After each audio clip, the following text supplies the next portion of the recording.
వీరాంజనేయుడి యొక్క దర్శనం చేత తల్లి ఎంతో ఆనందించి ఆంజనేయ ఇక సాధించు, మీ యొక్క బలం ఎంతో, మీ యొక్క తేజస్సు ఎంతో నాకు సమూలంగా తెలుసు. అయినప్పటికీ కూడా ఆ యొక్క వీరాంజనేయుడి యొక్క తేజస్సు ఎంతో అద్భుతమైనటువంటి తేజస్సు, బుద్ధిబలం కలిగినటువంటి వాడు.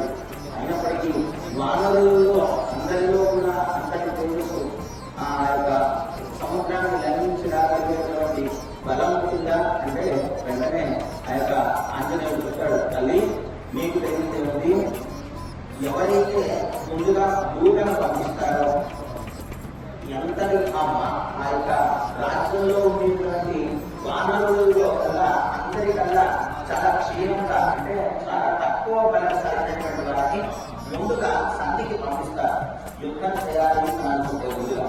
కాబట్టి అందరిలో కల్లా నేను అంత బలం తక్కువ వాడింది కాబట్టి ముందుగా రామచంద్రుడు ఆ యొక్క భారీ శివుడు నన్ను ఆజ్ఞాపించి నన్ను వెళ్ళిన నాలాంటి వాళ్ళు కొన్ని 10,000 మంది ఆ యొక్క వానరులు ఉన్నారు.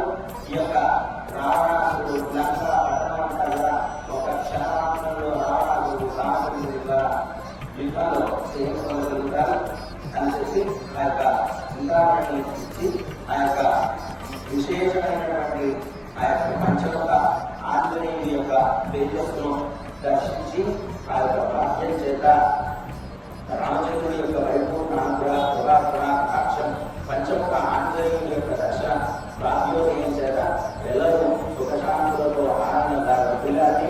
ఈ సుందరకాండ పారాయణంలో 5వ రోజు ఈ పంచముఖ ఆంజనేయ స్వామి దర్శనం ప్రవచనం ఆ యొక్క సీతమ్మవారికి దర్శనం ఇచ్చినటువంటి ప్రవచనాన్ని వినడం చేత మన శరీరం పంచభౌతికమైనటువంటి శరీరాన్ని బలం తేజస్సుతో పెంచుకోగలుగుతాం.